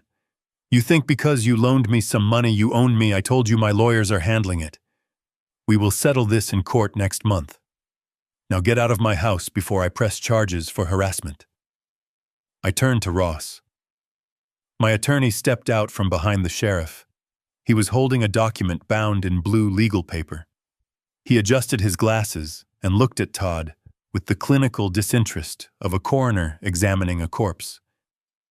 Mr. Todd Miller Ross announced, his voice projecting clearly to every corner of the room. This is not a negotiation. This is an execution of an emergency writ of possession and a freeze order issued by the Cook County Circuit Court this afternoon at 4 p.m. Todd blinked. The guests leaned in. This was better drama than anything they had seen on television. Rid of what? Todd stammered. Ross continued reading, ignoring the interruption. Due to undeniable evidence of title fraud, criminal misappropriation of trust funds, and the illegal encumbrance of the property located at 42 Oak Creek Drive via a predatory second mortgage with Apex Capital, the court has granted Mr. Garrison Ford immediate possession of the property. Ross lowered the paper and looked Todd in the eye. Furthermore, because you attempted to liquidate assets during a pending investigation, the court has authorized the immediate seizure of all personal property within these walls to satisfy the outstanding debt of $650,000. The room gasped. It was a collective intake of breath that sounded like a hiss. The guests looked at each other. They looked at the expensive furniture. They looked at the champagne in their hands. They realized they were drinking stolen wine in a stolen house. That is a lie, Todd screamed. His face turned a deep, blotchy red. He looked at the guests, desperate to salvage his image. He is lying. My finances are solid. I am a victim here. This is a hostile takeover, I signaled to the locksmiths. Gentlemen, I said calmly, please change the cylinders on the front and back doors. Secure the perimeter. The locksmiths nodded and immediately set to work. The high-pitched whine of an electric drill pierced the air. It was a harsh industrial sound that shattered the last remnants of the party atmosphere. It was the sound of ownership changing hands. Todd looked at the locksmiths. He looked at the guests, who were now backing away from him, pulling their coats from the rack, trying to dissociate themselves from the disaster. He saw his kingdom crumbling. He saw the illusion he had built with my money dissolving into sawdust and legal papers. He snapped. You can't do this, he shrieked. He grabbed a heavy crystal vase from the hallway table and smashed it on the floor. Glass shards exploded across the marble. You can't take my house. I have rights. I am a citizen. He turned toward me. His eyes were wild, bloodshot, and full of hate. He didn't see a father-in-law anymore. He saw the architect of his destruction. I am going to kill you, he roared. He lunged. He lowered his shoulder and charged at me like a linebacker. The crowd screamed. I didn't move. I didn't flinch. I had done the math. I knew the distance between us, and I knew the reaction time of Sheriff Miller. Todd made it 3 steps. Before he could reach me, a heavy black boot stepped into his path. Sheriff Miller didn't strike him. He simply used Todd's own momentum against him. He grabbed Todd's arm, twisted it behind his back, and drove him face first into the wall. The sound of Todd's face hitting the expensive silk wallpaper was a dull thud. Todd Miller, you are under arrest, the sheriff said, his voice calm and bored. Get off me, Todd screamed, thrashing against the wall. His tuxedo ripped at the shoulder.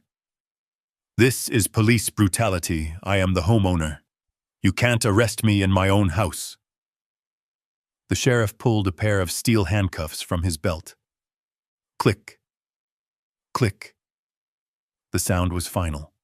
It was the period at the end of a long run-on sentence. You are under arrest for assault, attempted fraud, and grand larceny, the sheriff recited, spinning Todd around. Todd was panting, his hair plastered to his forehead with sweat. A trickle of blood ran from his nose where he had hit the wall. He looked at the guests. He looked for an ally. He looked for Mike, the car dealer. He looked for his drinking buddies. But they were all looking at their shoes.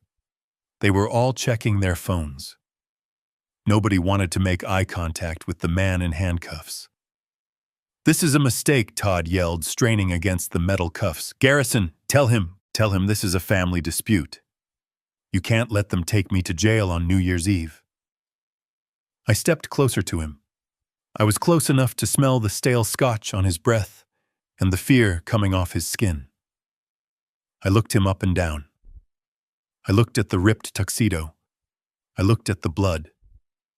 I looked at the man who had stolen my granddaughter's future to buy a truck.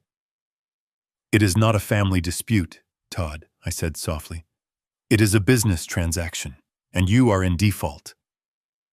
"I own this place," Todd screamed, spittle flying from his mouth. "My name is on the deed."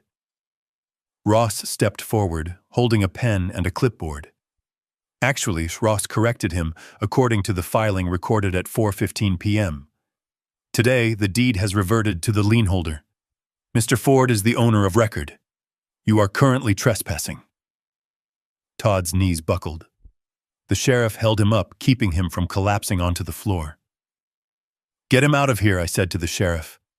"I don't want him on my property." The sheriff began to drag Todd toward the door. Todd dug his heels into the marble, his expensive dress shoes sliding uselessly. "Beatrice," he screamed, his voice cracking. "Beatrice, where are you? Tell them, this is our house, help me."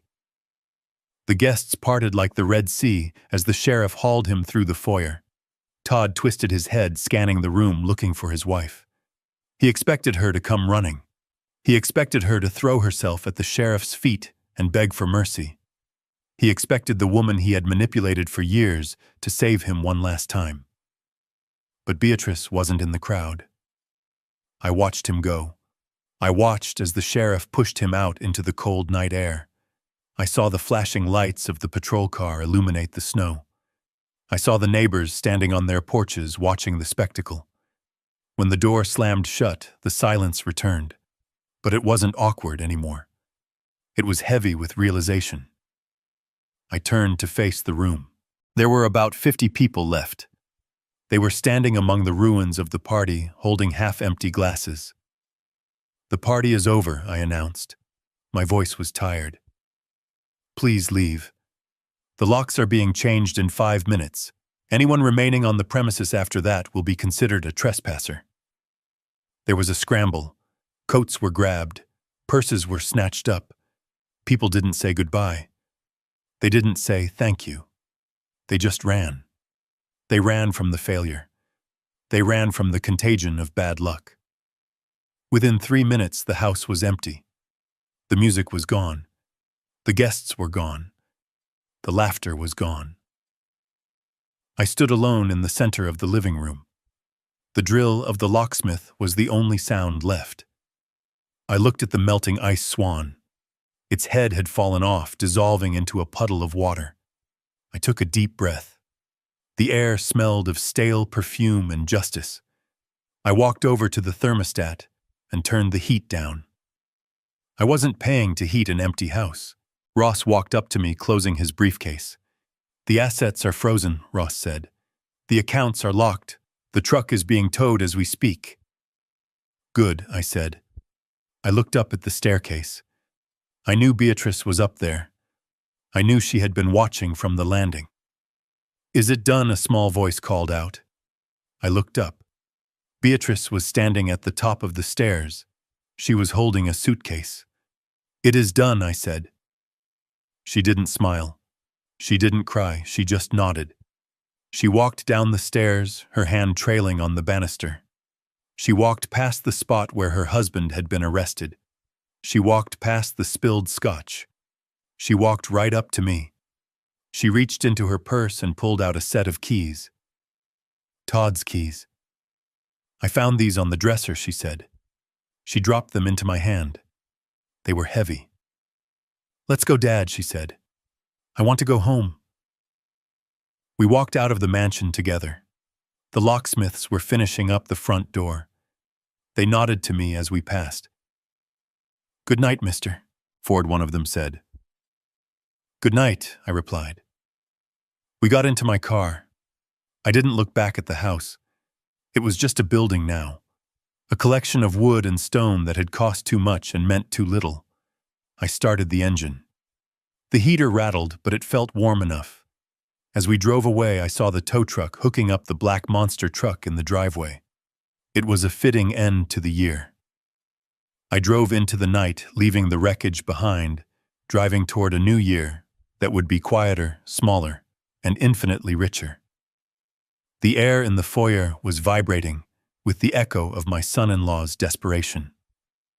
Todd was halfway out the door, his heels dragging against the marble he had once claimed was his birthright. The sheriff had a firm grip on his collar, but Todd twisted his body around his eyes, scanning the staircase like a drowning man looking for a lifeboat. "Beatrice," he screamed again, his voice raw and cracking. "Beatrice, for God's sake, get down here! Tell this lunatic that he can't do this. Tell him we have rights." And then she appeared. She didn't run. She didn't rush to the railing with tears in her eyes. Beatrice walked to the top of the landing with the slow, deliberate grace of a judge entering a courtroom. She was still wearing that simple black dress, but in that moment she looked like she was wearing armor. She held a single piece of paper in her hand. It wasn't trembling. The sheriff stopped pulling for a second, allowing the moment to hang in the air. Todd slumped against the doorframe, a look of wild relief washing over his face. He thought he had been saved. He thought his wife, the woman he had bullied and manipulated for 7 years, was about to throw herself between him and the law. "Baby, thank God," Todd panted, trying to straighten his ripped tuxedo. "Tell them! Tell your father he is insane. Tell them this is our marital home, and I do not consent to this search or this seizure." Beatrice took one step down, then another. The sound of her heels on the wood was the only noise in the house. The few remaining guests who were huddled by the coat rack trying to flee stopped to watch. It was a train wreck, and nobody could look away. "I can't do that," Beatrice said. Her voice was soft, but it carried to the back of the room. It had a steel core that I had not heard since she was a teenager. "What do you mean you can't?" Todd snapped, his old arrogance trying to surface through the panic. "I am your husband. I am the head of this household. I command you to tell them the truth." "I am telling them the truth," Beatrice said, reaching the bottom of the stairs. She stopped 10 feet away from him. She didn't move to touch him. She didn't offer him comfort. She looked at him with the detached curiosity of a scientist looking at a specimen in a jar. She held up the paper in her hand. "I signed this an hour ago, Todd." Todd squinted at the document. "What is that?" "It is a voluntary surrender of possession and a quitclaim deed," Beatrice said. She spoke the legal terms clearly, words I had taught her over coffee just that morning. "I have voluntarily relinquished my residency rights to Ford Holdings. I have admitted that the funds used to maintain this lifestyle were obtained through fraud. I have cooperated with the investigation, Todd." The color drained from Todd's face so completely that he looked like the ice sculpture melting in the corner. You what?" he whispered. "You sided with him. With the old man, I sided with my daughter." Beatrice replied, her voice sharpening. "I sided with the child, whose college tuition you stole to buy a diamond necklace for a waitress in Miami." The mention of the necklace hit the room like a physical slap. Patricia, who had been standing by the hallway mirror clutching her chest and muttering about her nerves, suddenly went rigid. She looked at her son. She looked at Beatrice. And for the first time, she realized the gravity of the situation. She wasn't watching a family spat. She was watching her lifestyle evaporate. "You did what?" Patricia shrieked. Her voice was shrill and piercing. "Beatrice, you ungrateful little witch, how dare you? You can't just sign away my son's house. Where am I supposed to go? My room is upstairs. My things are here." Beatrice turned to her mother-in-law. She didn't flinch. You don't have a room, Patricia. You are a guest, and the host has just revoked your invitation." Patricia gasped. She brought a hand to her forehead in a gesture so theatrical it would have been funny if it weren't so pathetic. Her knees buckled. She didn't fall hard. She crumpled gracefully onto the Persian rug, making sure her dress fanned out around her. "I am fainting," she wailed, her eyes fluttering. "My heart."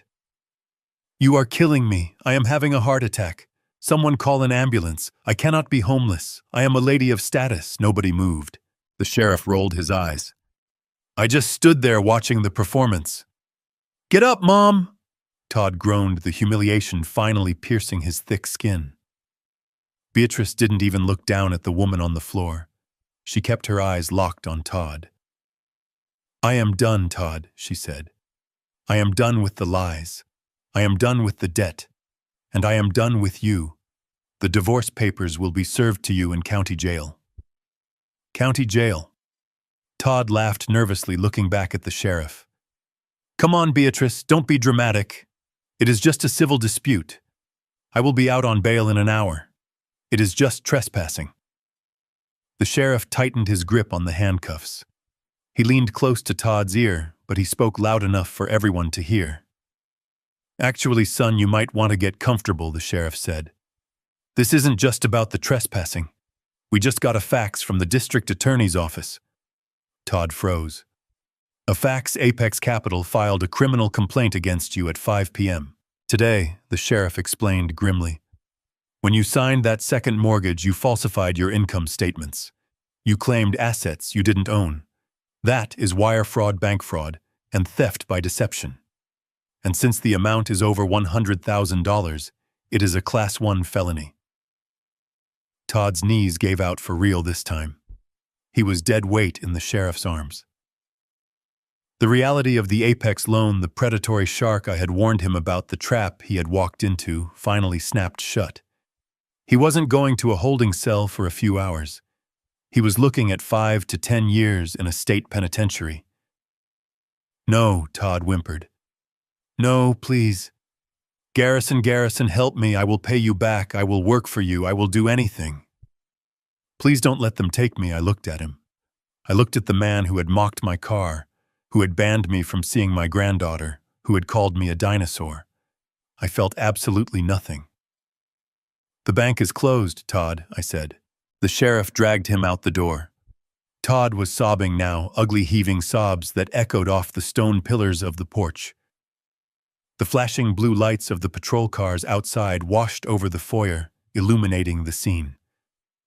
Patricia was still on the floor, peeking through one open eye to see if anyone was coming to help her. When she realized no one was, she sat up looking furious. "Well," Patricia spat, adjusting her wig, "is someone going to drive me to a hotel, or do you expect me to walk in the snow?" Beatrice looked at her watch. "The Uber app is very easy to use, Patricia," Beatrice said coldly. "I suggest you hurry. The locksmiths are locking the back door in 2 minutes." Patricia scrambled to her feet. She grabbed her purse and her coat, muttering curses under her breath. She didn't look at me. She didn't look at Beatrice. She scurried out the door like a rat fleeing a sinking ship, chasing after the police car that held her son, not to help him but to scout for his wallet. And then it was quiet. The house was empty. The party was over. The only people left were me, my daughter, and the melting ice swan. Beatrice took a deep breath. Her shoulders slumped slightly, the adrenaline fading. She looked at me. Her eyes were wet, but she was smiling. It was a sad smile, but it was real. "I did it." "Dad," she whispered. I walked over and wrapped my arms around her. She buried her face in my shoulder, sobbing quietly into my wool coat. I held her tight. I held her like I used to when she was 5 years old and scraped her knee. But this wound was deeper, and it would take longer to heal. "You did good, honey," I said. "You did good." She pulled back and wiped her eyes. She looked around the grand empty foyer. "I hate this house," she said. "I know," I replied. That is why we are selling it. I took her arm. We walked out of the open door, leaving the lights on for the ghost posts of the ambition that had died there. The cold wind hit us, but this time it didn't feel biting. It felt fresh. It felt like a new beginning. We walked to my car. I opened the door for her. "Where to?" I asked. "Home," she said. "The real one." I smiled. I started the engine. The heater rattled, but within a few minutes the car was warm. I drove away from 42 Oak Creek Drive without looking in the rearview mirror. I didn't need to see the past. I was driving my daughter toward the future. And for the first time in a long time, the ledger was balanced. The Cook County Jail on New Year's Day is a place where hope goes to die. The air inside the visitor center smelled of industrial bleach and stale sweat, a sharp contrast to the expensive cologne that had filled the air at Todd's party just 12 hours earlier. I sat on a metal stool that was bolted to the floor, my hands folded calmly on the stainless steel ledge in front of me. On the other side of the thick, scratched plexiglass sat the man who had called me a dinosaur. Todd looked like a ruin. He was still wearing the tuxedo from the night before, but the shirt was torn at the collar, stained with sweat and the blood from his nose. His hair, usually gelled to perfection, was standing up in wild tufts. He didn't look like a visionary investor anymore. He looked like a hungover waiter who had been in a bar fight. When he saw me, he didn't hang his head in shame. He didn't cover his face. He slammed his fist against the glass, the sound echoing through the room like a gunshot. "You happy now, Garrison?" he hissed. His voice was raspy, stripped raw from a night of screaming at booking officers. "You must be so proud of yourself. You put the father of your grandchild in a cage." I looked at him with the same expression I used to wear when reviewing a bankruptcy filing. I felt no pity, only a detached curiosity about how deep his delusion went. "I didn't put you here, Todd," I said calmly.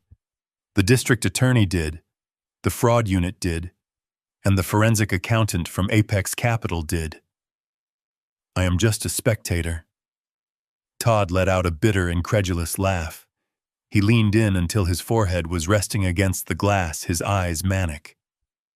"Don't give me that innocent act," he spat. "You orchestrated this. You timed it.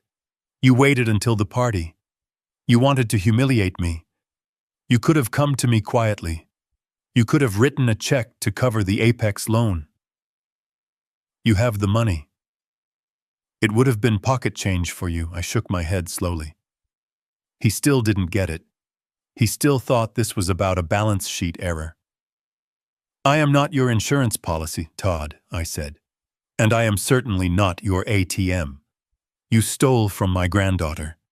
You leveraged a property you didn't own. You committed a felony because you wanted to look rich for strangers. I was doing it for the family." Todd screamed, drawing the attention of a guard who took a step closer. "I was trying to build something. I was 1 week away from a massive return on the crypto investment." 1 week, Garrison. If you had just waited, I would have paid you back double.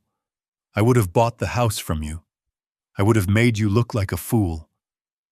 "It is always just 1 week away with you, isn't it?" I asked. "It is always the next deal, the next scheme, the next big break. You live in a future that never arrives, Todd, while destroying the present for everyone around you." Todd wiped his nose with the back of his hand. He looked at me with pure venom. "You are just jealous," he sneered. "You are a bitter, lonely old man who hates that I have a life. You hate that Beatrice loves me. You hate that I am young and ambitious. You did this to control her. But guess what? It won't work. When I get out of here, she is going to take me back. She knows us. I am a victim of your vendetta. She knows I love her." I reached into the inside pocket of my suit jacket. I didn't pull out a checkbook. I pulled out a folded piece of paper. It was a photocopy of the divorce petition Beatrice had signed that morning with Ross. "She doesn't know anything of the sort," I said. I held the paper up to the glass. Todd squinted at it. He read the words dissolution of marriage. He read the words sole custody. He read the restraining order request attached to the back. His face crumbled. For the first time, the anger was replaced by genuine fear. The narcissist realized he had lost his supply. She didn't sign this, he stammered. You forced her. You brainwashed her. She drove herself to the lawyer Todd, I said. She is done. She saw the photos from Miami. She saw the receipt for the diamond necklace. She knows everything. Todd slumped back in his chair. The fight went out of him. He looked small. He looked like a child who had broken a vase and realized he couldn't glue it back together. I can fix it, he whispered. I just need bail. Garrison, please. Post the bail. It is set at $50,000. I know you have it. Just get me out of here so I can talk to her. I can explain. I can make her understand. I stood up. The metal stool scraped against the concrete floor. I am not posting your bail, Todd, I said. But why, he pleaded, tears finally welling up in his eyes. Not tears of remorse, but tears of self-pity. Why do you hate me so much? I let you see Lily. I invited you to holidays. I treated you like family. I leaned in close to the glass. This was it. The final lesson. That is your problem, Todd. I said, my voice low and hard. You thought allowing me to see my own granddaughter was a favor you were granting me. You thought treating me with basic human decency was a transaction that I should pay for. You thought respect was something you sold, not something you earned. Todd stared at me, his mouth open. You looked at my kindness and saw weakness, I continued. You looked at my silence and saw stupidity. You thought because I was old, I was obsolete. But you forgot the most important rule of business and of life. You never bite the hand that feeds you. And you certainly never ever steal from the hand that holds the deed. I buttoned my coat. Beatrice is safe. Lily is safe. The house is mine. And you, Todd, you are exactly where you belong. You wanted a life free of my oversight. You have it. You are on your own. I turned my back on him. Garrison, he screamed. Garrison, don't walk away. I am your family. I kept walking toward the heavy steel door. I didn't look back. The guard stepped forward to escort Todd back to his cell. As the door buzzed open, letting me out into the crisp, clean air of the parking lot, I heard Todd's voice one last time echoing down the sterile hallway, blaming the judge, blaming the bank, blaming the world. He would never learn. He would never change. But that was no longer my problem. I had a granddaughter to raise, and for the first time in years, I had a balance sheet that was perfectly, beautifully clear. The snow in Chicago was finally starting to melt, turning the streets into a slush of gray water and salt. But inside the townhouse on Maple Avenue, everything was clean, dry, and warm. It was January 15th. 2 weeks had passed since the night of the party. 2 weeks since the handcuffs clicked shut. 2 weeks since the silence of the mansion was replaced by the chaotic, healing noise of moving boxes and new beginnings. I stood in the kitchen of the new house. It was not a mansion. It did not have a marble foyer or a crystal chandelier that cost more than a car. It was a sturdy red brick townhouse in a neighborhood where people actually knew each other's names. It had 3 bedrooms, a small garden in the back, and most importantly, it had a front door that belonged to us free and clear. Beatrice was kneeling on the floor unpacking a box of kitchenware. She looked different. The dark circles under her eyes were fading. The tension that used to hold her shoulders up by her ears was gone. She was wearing jeans and a sweatshirt, her hair tied back in a messy bun. She looked like the daughter I remembered before Todd had turned her into a prop for his ego. "This place is small, Dad," she said, pulling out a stack of plates. "It is efficient," I corrected her, leaning against the granite counter. "It has lower heating costs, lower property taxes, and significantly less space for ghosts to hide." She smiled. It was a genuine smile. "I like it," she said. It feels safe. It is safe, I said, and I want to keep it that way. That is why we need to talk about the paperwork. I walked over to the small breakfast table where I had laid out a thick binder. Beatrice wiped her hands on her jeans and sat down opposite me. She looked at the binder with a hint of her old anxiety. "Is that the lease?" she asked. "Not exactly," I said. I opened the binder. "This is the deed to the property, but you will notice that your name is not on it. Neither is mine." Beatrice leaned in, reading the text at the top of the page. "The Lily Ford Irrevocable Trust," she read aloud. She looked up at me, confused. "What does that mean?" "It means that this house does not belong to a person," I explained. "It belongs to a legal entity created solely for the benefit of your daughter. I am the trustee, and you are the beneficiary. But the ownership is locked." I saw a flash of hurt in her eyes. "You don't trust me," she whispered. "You think I will sign it over to another man. You think I will make the same mistake again."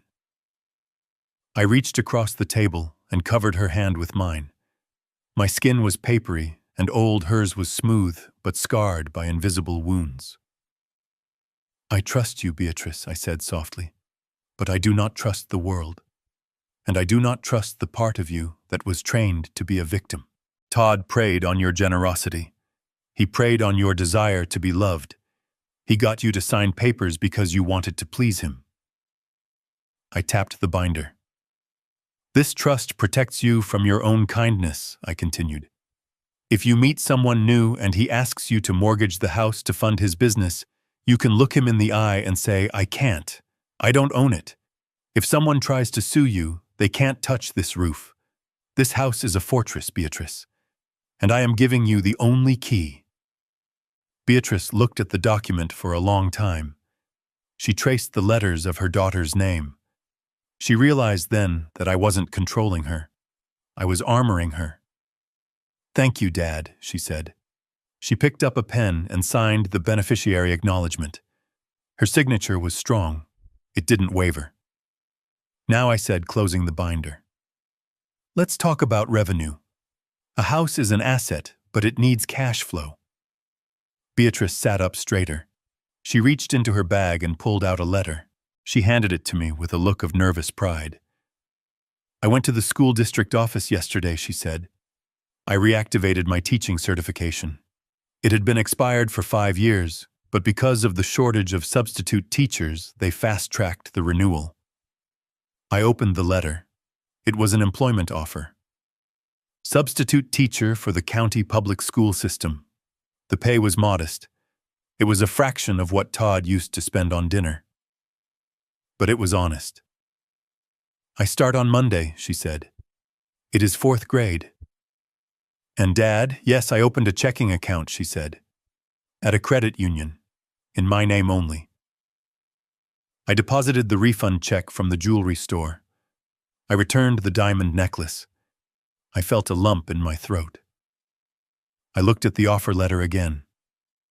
"You returned the necklace?" I asked. "I didn't want it," she said. "It felt heavy." I took it back. "They gave me 80% of the value. It is enough to buy a used car and pay for groceries for 6 months." I looked at her. She wasn't a child anymore. She wasn't a trophy wife. She was a woman rebuilding her life brick by brick. "I am proud of you," I said. And I meant it more than any time I had praised her for a good report card or a piano recital. This was real life, and she was acing the test. Just then, a thundering noise came from the hallway. Lily ran into the kitchen, her socks sliding on the hardwood floor. She was holding a plastic train engine. "Grandpa," she yelled. "Grandpa, come look. I set it up. I did it all by myself." We followed her into the living room. There, in the center of the rug, was the train set, the one I had brought on Christmas Eve, the one that had sat on the porch in the snow. Lily had assembled the tracks in a perfect figure 8. She had set up the little plastic station and the miniature trees. She pressed a button on the remote, and the train whistled. It chugged along the track, its little headlight cutting through the afternoon shadows. Lily clapped her hands, jumping up and down. "Look at it go!" she screamed. "It is fast." I sat down on the floor next to her. My knees cracked, but I didn't care. I watched the train go round and round. It was a simple toy. But in that moment, it was the most beautiful thing I had ever seen. "It is perfect, Lily," I said. Beatrice sat down beside us. She watched the train, and then she looked at me. "We are going to be okay, aren't we?" she asked.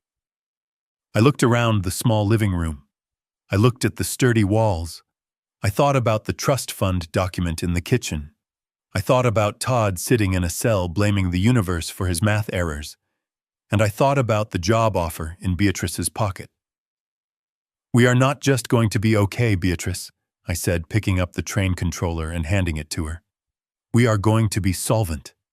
And in this family, that is the highest form of happiness." Beatrice laughed. It was a light, free sound. She pushed the button, and the train sped up. I stayed for dinner. We ordered pizza.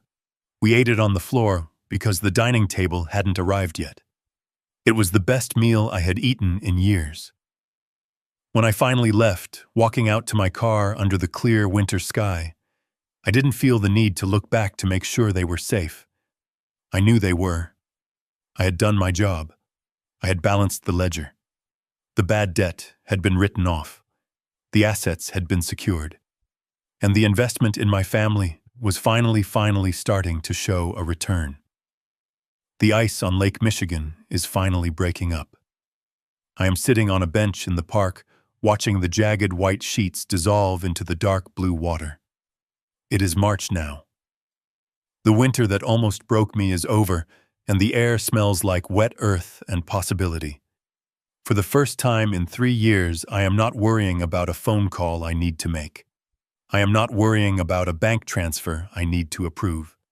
I am just watching the water. People often ask me if I regret it. They ask if I feel guilty for sending my son-in-law to prison and evicting my family from a mansion. They look at me with pity, thinking I am a lonely old man who chose money over love. They are wrong. I didn't choose money. I chose dignity. And for the first time in my life, I am not lonely. I am simply at peace. I used to believe that family was a permanent contract. I thought that because we shared blood, or because I had made a promise to my late wife, I had to endure the disrespect. I thought that being a father meant being a doormat. I thought that if I just wrote one more check, if I just forgave one more insult, they would finally love me. But I learned the hard way that you cannot buy respect. You can only command it. There is a medical term for cells that take resources from the body without contributing anything in return. We call it cancer. And when you have a tumor, you don't negotiate with it. You don't ask it to be nicer. You cut it out. It is painful. It leaves a scar. But it is the only way to save the patient. Todd was a tumor in my family.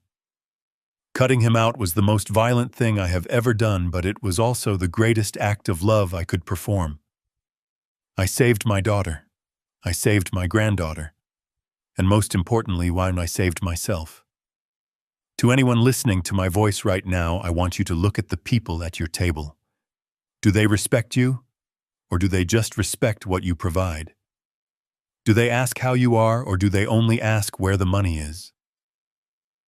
Family is not a shield that protects people from the consequences of their actions. It is a privilege, and like any privilege, it can be revoked. I am Garrison Ford.